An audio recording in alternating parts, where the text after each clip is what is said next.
Hi everyone, it's a bit late, but welcome to our final data pack review for the cycle, Wombat cycle. This is Fear the Masses, and joining me today is none other than our very distinguished Spiky Pilana deck creator, the one and only Salty James. Hi James, how you doing? Is that my name now? Salty James. That's. Everyone knows you're salty. Thanks. I mean, it's true, but thank you for that. Thank you for Yes, and labeling me as such. yes, we'll need all your salt for this data pack because there's some really bad cards in here.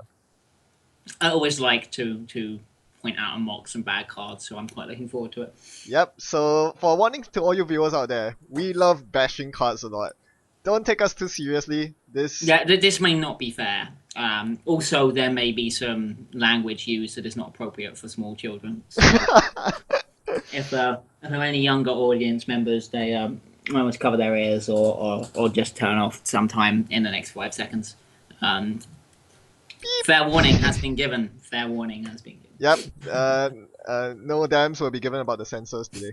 It'll be completely uncensored. So, let's get down to the cards, shall we? We start off with the runner side as usual. We start with the cards. They want to make milling Anarch a thing, but you can play these cards and you ask yourself why not play noise instead. It's true. It's true. I mean, I don't mind Bagat. I think that makes more sense to me than the limit six per deck cards are having six deck slots to a single card is huge. So that card had better do something really impressive. And I look at Fear the Masses and I just think I can't think of any deck that I would make where I'd be willing to dedicate six deck slots to what it does. I mean, Um, yeah, there exists wombo combo Anarch decks that get like 15 medium counters and demolition runs R&D for the win. You can't do anything near as impressive with 6 copies of Fear the Masses.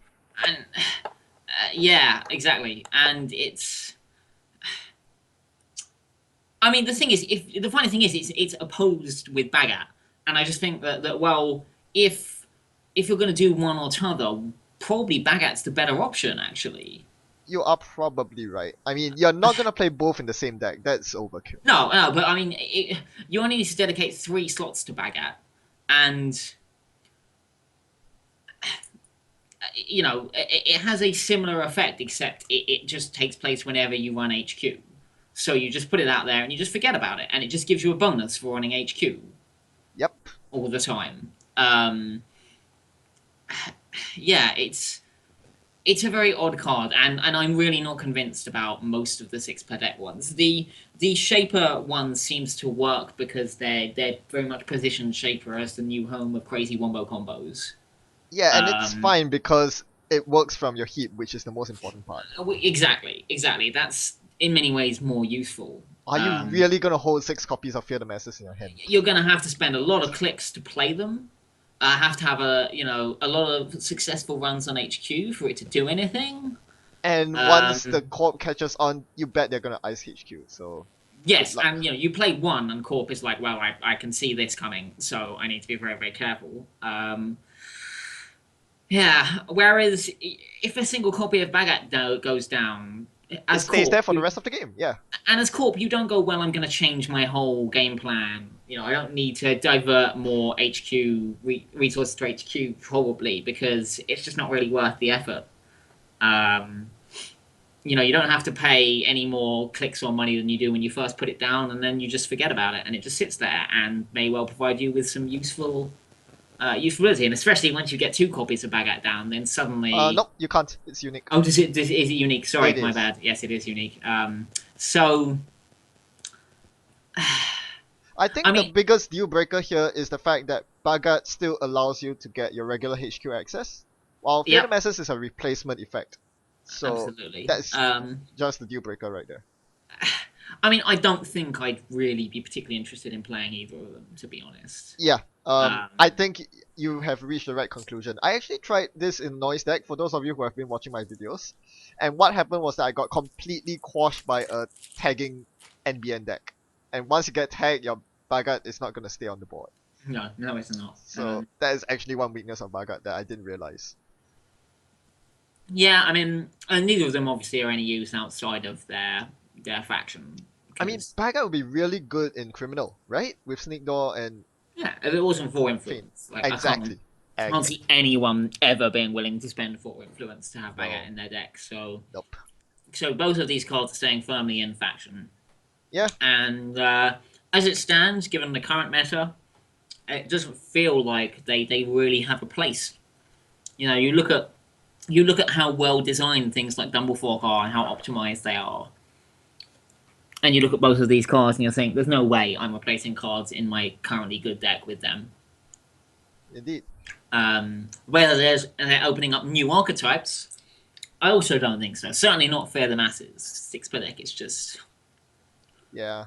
harsh. So, and Bagat is not something that you're really gonna build a deck around. It's just a nice extra effect that you will get for HQ runs. Um, so yeah, neither of these cards really thrilled me, to be honest. Yep. Um, I'll agree with you there. And for you viewers, wake up! I know James's voice is very soothing, and you are half asleep right now. Too long didn't hear, didn't listen. Well, just play noise instead. Let's move on. Next, another ANR card that is very underwhelming. This is the last of the Diva Breakers. Um, do you have anything to say about it? Because I have nothing to say. I legitimately just why would you play this? The entire What Diva set was just a complete flop. the Diva set, I can't understand really what they were thinking. It's a very odd mechanic. It doesn't feel like it's a particularly powerful mechanic. It's very expensive. The breakers themselves aren't very good. Yes, Um, so yeah, they are expensive to install, expensive to swap. they're not particularly cheap to swap. Even once you do swap them, it's still a normal strength two with normal +1 for $1, break for $1. Yeah, Kuroda is decent. They're all Kuroda level, but they all have their blind spots, and it's not super efficient. No, it just doesn't feel. Just it feels like a giant pain in the ass when you just go, I've got Faust. Why am I doing this? Why am I doing this to myself when I have Faust? It's like the opposite of Faust. Faust makes everything and makes it all very easy, all very simple. You can calculate it all. These just kind of you end up with this crazy smorgasbord of breakers, which require quite a lot of money to power. Hey, that's an insult of smorgasbords. They are tasty. And yeah, I'm confused with the divas. I don't unless some kind of other card comes out to support them. I've never seen anyone play them. Nope, neither have Not I. once ever. Never. I don't anticipate I will be seeing anyone play them unless some kind of support comes out that changes the equation. Um, It's just a disaster and a waste of cardboard. yeah, and it's not the only waste of cardboard that's going to be in this pack. Believe me, there are some coming up which make this look like Oh the yes, best use of cardboard I have ever seen. pretty good coaster, some pretty good art. I Yeah, mean, the art's nice. I mean, it looks pretty. yeah, it's Fury And and I feel like we're scraping the bottom of the barrel when our pack just. reviews are coming down to, hey, look, isn't it pretty? Uh, I mean, to be fair, they have been upping the game on the art department, pack I after mean, pack. the thing is, if you don't do the swapping ability, this is horrendous piece of icebreaker. Even if you try If you're to, actually installing it, you're spending 5 to install something that you can only use to bake big ice with, and is kind of the same power as Kuroda, which costs 2 to install. yeah, and if you're really trying to build your deck around it with Xanadu and all that nonsense, really, really, Yeah, it's what we call jank. Jank of the highest order. So, yeah. yep, and still dies to Swordsman. So good luck with that. Yeah, still likes swordsman, still likes cheering. Next. So this is an interesting one. Pretty hard to evaluate right now. It looks pretty crappy, not gonna lie. The Black File is one of those cards that I want to love. I really do. I look at it and I'm like, it's new design space. It is. It's an effect that bears no resemblance to anything in this game. And I like that. You know, I want them to try new things, and I want those things to be good and do interesting things that are relevant to the game. But And I look at this and I just think, Meh. One per deck, kind of. Okay, so no reliability there. So as Yep. soon as you've got anything that's one per deck, it's always going to be on edge case scenarios because you can never rely on it. Yep. Which is fine because I think 3 of these in a deck would be kind of hilarious. It's quite expensive. So what? It gets you 3 extra turns, is it? Only 2 extra turns. Because Well, on yeah, the third turn it explodes and you right, lose. yeah. So it gets you 2 extra turns. So you're already losing, and you've now got 2 extra turns. But And you you have have to to pay pay that 5 5 to pay it. credits. Yeah. So, oh, I mean, it's 2 extra turns. That's great, but I just don't feel that the effect is quite powerful enough. To me, it just seems like an attempt to, like a very subtle attempt to make Fisk better. I mean, Milling criminal strategies. my problem with it is that and this is going to be my problem with a lot of criminal cards at the moment, is that criminal have serious fundamental issues, and they have had for a long time. And this Where doesn't fix none it. of these cards addressing the fundamental issues that criminal have and really need fixed. Exactly, yeah. Like, this isn't going to be the thing that saves the criminal problems that they're having at the moment. And some criminal decks have been winning tournaments recently. And, I mean, Geist won the London Regionals not very long ago. And Lilo won a UK regionals Yeah, even earlier on. But I look at the lists, and the thing about those lists is, and the pilots have said as well, those that I've asked, that at least part of their win is they're kind of saying, well, I avoided playing certain things in the Swiss. Yep. I got lucky and I missed the types of decks that just are devastatingly problematic to play against. And they're out there. Like, there's in the London meta, there's an awful lot of Polana about right now.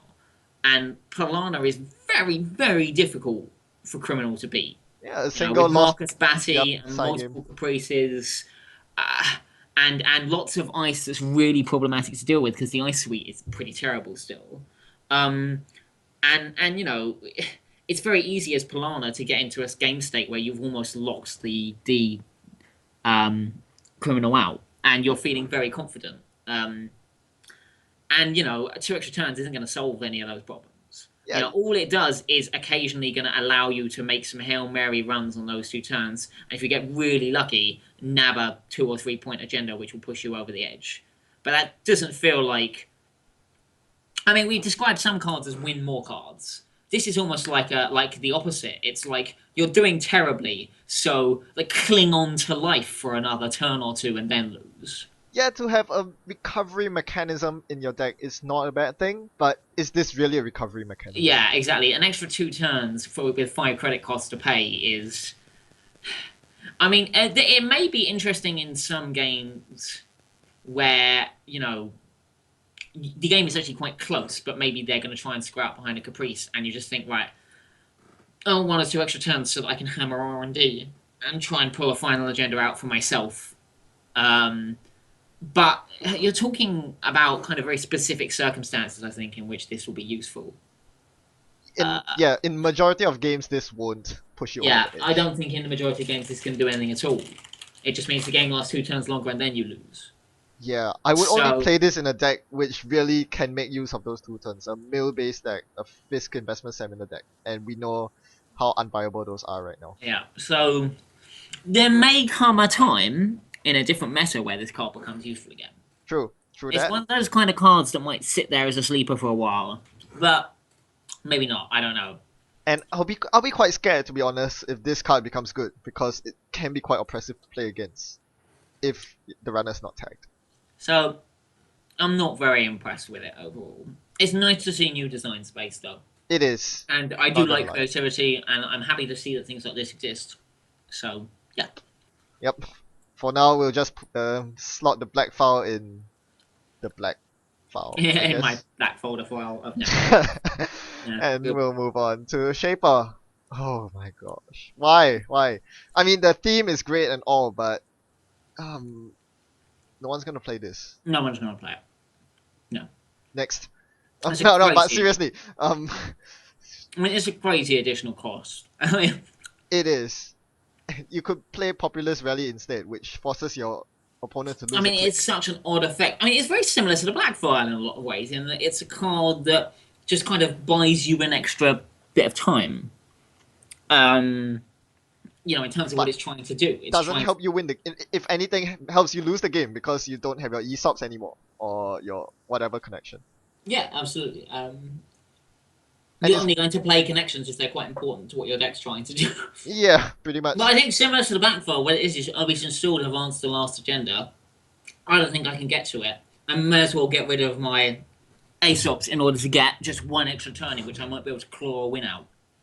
Sure. Um, it's also bloody confusing because it really it's only usable if give me 1 second, sorry. Well, to elaborate more on it, um, it's so you are assuming that the opponent actually plays glacier style and they're actually advancing their ice. I mean their agendas in behind ice. If you're up against something like fast advance E- or something like IG, a deck that doesn't even try to score out, this card and the black file are both pretty dang useless. They don't do anything because the corp isn't even trying to score at all. So this is really just the big fundamental problem with cards like these that try to delay the corp from winning. Some corps just don't win by agenda scoring, and it's simple as that. Sorry, real word interruption there. Yeah, it has this problem where really the only time that's sensible to use it is if you've seen like a card go into a server and they've advanced it like once or twice, and then it goes onto your turn. So they're trying to do squat next time. So it's no good against kind of things like fast advance. It's no good against biotics. It's no good against never advance. Yeah, So it only has this use if they're like trying to score like a 5-3 or a 4-2 for, and yeah, and it's very odd because if you're playing it outside of they're going for the win, then you're killing one of your connections, which is probably a really bad thing. yep. So you're substantially weakening yourself for the rest of the game. Sure, that's better than losing the game, but yeah, like the black file, it feels like you're just trying to claw back a losing situation. And those aren't the kind of cards you really want in your deck. Yeah, again, like as you said, I think the only deck that wants to play this because it doesn't synergize with any other shaper card at all. The only time you want to play this is in a one turn combo deck where you fire off 3 hyperdrivers and keyhole dig or something. Then I can see this being used to drag the game out a couple game turns longer. Yeah, maybe that's true. That's not a bad point actually. If you're using some kinds of crazy keyhole deck and you play those like 3 turns in a row with one of your clicks or something, or again like a mill deck. I don't know how you get it into a mill deck, but that kind of thing where one of those like au revoir deja vu medium dig things. Sorry, not au revoir. What are they? It's false echo. Sorry, like Ah, false yes, yeah, echo false hyper. medium Yep. dig stuff where you do a bunch of runs and then prevent them from prevent them from advancing cards, and then next turn you do some more runs, prevent them from advancing cards again. So you can really stop them from having any way of scoring out whilst you're enacting your horrible plans. But yeah, again, the extra cost of the connection is. Ugh. Yeah, exactly. It's just kind of head scratchy. So I don't feel like it's really gonna see much, if any, play. Oh, don't worry, the next card won't see much play though. It's a barrier breaker that costs 6 to install. The moment I saw the install cost, I'm like, no, nope, not in this meta. Yeah, you look at that and you think, why would I ever play this over Kuroda? And then you look at the bottom left corner on the 0 strength, base The strength. only reason you would ever play this card at all is if you're playing against if like Blue Sun or Wayland become massively popular somehow. So what? Are you gonna pay 16 credits to bounce a curtain wall? Yeah, maybe you would. If it's 14 credits to res, like that is some serious mutually assured destruction. Uh, um, maybe you would. I mean, even then, you're correct. It doesn't sound very good, does it? it is Say not it, and good you for just think, almost every no. barrier in the game. I mean, there is. I mean, yeah, you want to bounce a Kuroda, it's going to cost you 8. Wait, Kuroda? You mean Sorry, for goodness sake. No, Eli? Eli. Yeah, if you want to bounce an Eli, that's 8. That's That's bad. that's That's awful. really very bad. And note that you're not even trashing it. They can reinstall it. So if you're paying more money than the corp is to res and install it, you're not coming out ahead. As with most of the other cards that we've looked at so far from this pack, I've never seen anyone play it. I can't imagine I will. Which is sad. The art is nice and all, clean and everything. I mean, I'm really struggling to think of a situation where you really want this thing. It's nice to remove the corp cards off the board. But it's just so expensive after you add the install cost and the break cost. And the break cost is expensive. I just can't see how you can ever really justify this thing. There are a couple of code gates and sentries that might make this worth it, but the setup involved with turning them into barriers, no, just no. It's the break cost. You just add up the cost, and you're spending so much for this barrier bounce ability. There is no breaker in the game that is worth it at 2 per sub-routine. I mean, no one comes close. No one plays breakers that cost 6 credits to play. Yeah. And if you do, you play it for a specific reason, like Femme Fatale, or you don't basically. This is one that costs 6 to play and is also fairly terrible anyway. Like, it has a bad stat line and a questionable ability. To be fair, if they made this overpowered and underpowered, it would be a very scary card to have in the meta game. Possibly degenerate. If all your barriers are getting bounced back to your hand every single time. But as it stands, this is a no. A straight up no. Yes, I agree with you completely. Alright. On that depressing note, we'll move on to some neutral cards, and this one is actually probably better than all the other cards we have seen so far. Not that that says much. So you don't actually play a side game for this one, it must be noted. The runner spends the credits, but the corp guesses the credits, so the corp doesn't have to pay to play. They can guess 0, 1, or 2, and they don't have to spend that money. And if the corp guesses incorrectly, so this is the reverse, in that the runner does not want a match. The runner wants a different number. And if that happens, the runner gets to bypass a piece of ice on a run that they will immediately make. So, I quite like it. I don't know how powerful it actually is. It's certainly not too bad. What decks would play it? It's just quite fun. It's kind of, again, playing about with the design space of Bill. It's the first time that you've got kind of like a reversed side game. I'm surprised you mentioned. I'm surprised you say that it's interesting, because this kind of invalidates ice to an extent, and you have been quite an opponent, or you are quite opposed to cards like Blackmail and Faust. Yeah, I think that the thing is, I don't mind. The thing is, I've never complained about Inside Job. Inside Job invalidates ice. Like, and the thing is, it's a one-shot effect for one bypass that leaves the ice there, and you still have to play and win a tie game for it. I don't feel like it's overpowered. I feel like this is the more correct way of using this mechanic. Okay, that's pretty fair.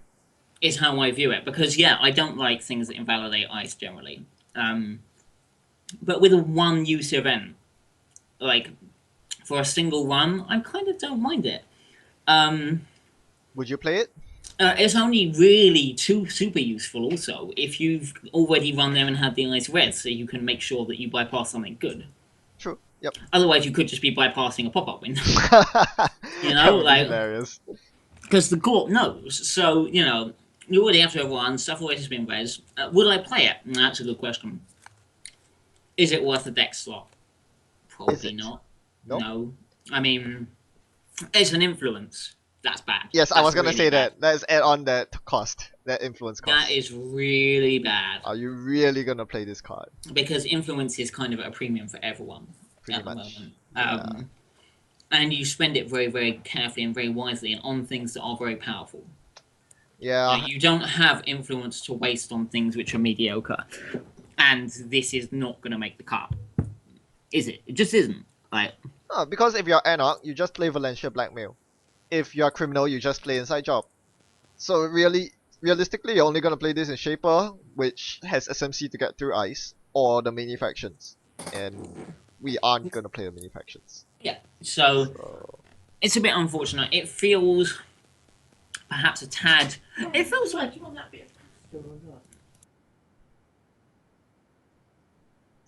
it feels like a core set card, almost weirdly, in terms of power level. hmm. It feels like and design because like things like bypassing single cards. These were like the realm of Inside Job and older cards.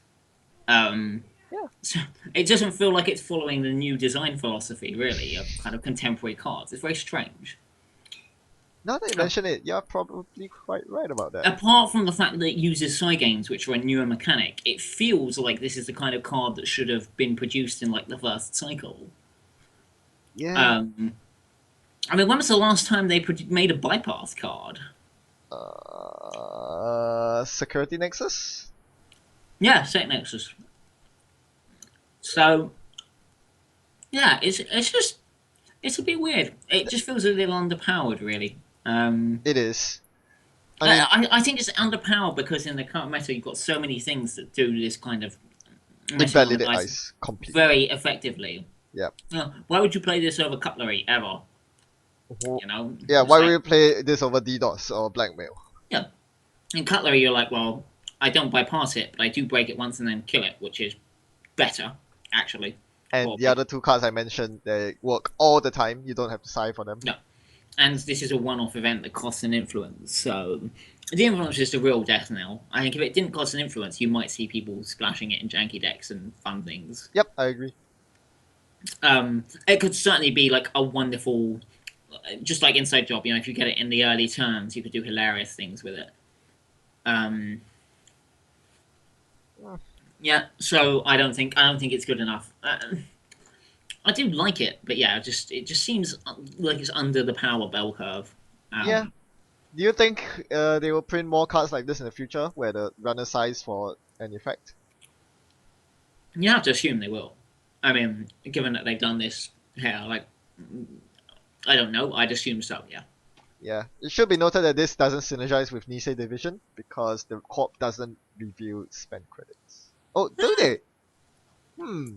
That's a good Yeah, you do. question. Yeah, reveal spend credits over. It says reveal spend. When you, yeah, Ah, so it does synergize with Nisei Division. Okay, good to know. that's actually quite entertaining. Yep. All right. Well, so that was the runner side. Tune in next video for the co-op side, where I'll join James once more to discuss more bad cards. Well, that's all from me. Thanks, James, Thank you. and see you around.